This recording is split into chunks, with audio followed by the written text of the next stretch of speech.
Afternoon. Lisa Markovitz. I'm speaking on behalf of the Howard County Citizens Association, Columbia, Maryland, and also the People's Voice, Ellicott City. Less than 5 minutes, though. Both the Howard County Citizens Association and the People's Voice support this bill and thank Councilmember Walsh, an attorney and civil engineer, her efforts to protect the environment, especially regarding deforestation. We have heard that County Executive Dr. Ball has emphasized an ambitious reforestation goal. This goal should start with decreasing deforestation. After all, the benefits of mature trees cannot be compared to new plantings.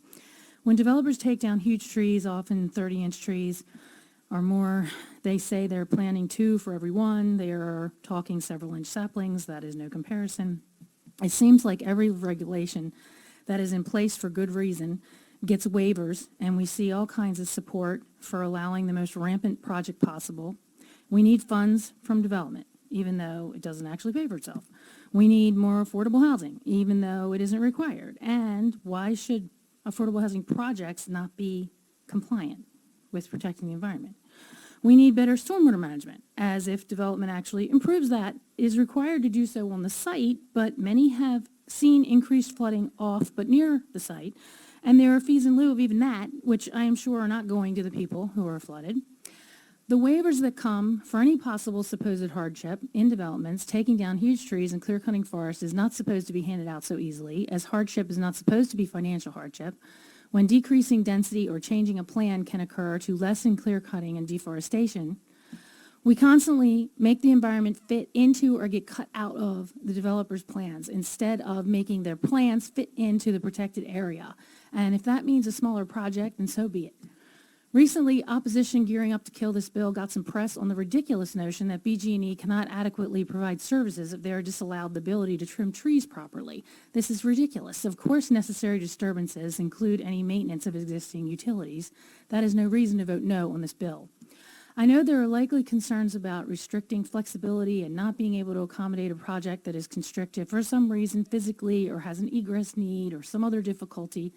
Again, we simply must shift the focus to amend plans instead of amending the environment. The opposite has gone on for far too long, and now we have recently seen that our local evidentiary requirement of providing a waiver in protected areas being warranted is supposed to not be easier than the state law of undue hardship.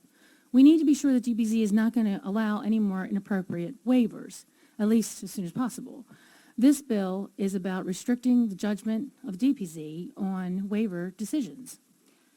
Finding out that our local laws are not compliant with state laws, and then who knows how many inappropriate waivers have been granted, it certainly shows the need for this bill. Any situation that you can imagine that would deserve these waivers can be suggested as an amendment, and if you cannot even describe them right now, then they would be pretty rare. To that end, I have witnessed over the years many projects that request a change in the code to accommodate their projects. It happens often. It takes 3 years to go through the DPZ development process, so up front a petitioner could ask you to amend this code in the future if an amenable exception presents itself, and it could be done within months quite easily, far shorter than the map amendment process and about the same as the regulation change requests, which are pretty standard. Thus, that also is no reason to vote against this bill, because some projects somewhere, somehow, should not be limited, and limited, not disallowed, by the way. For now, we need to shift the modus operandi while we still have any forest left. Thank you. Thank you, Ms. Markovitz.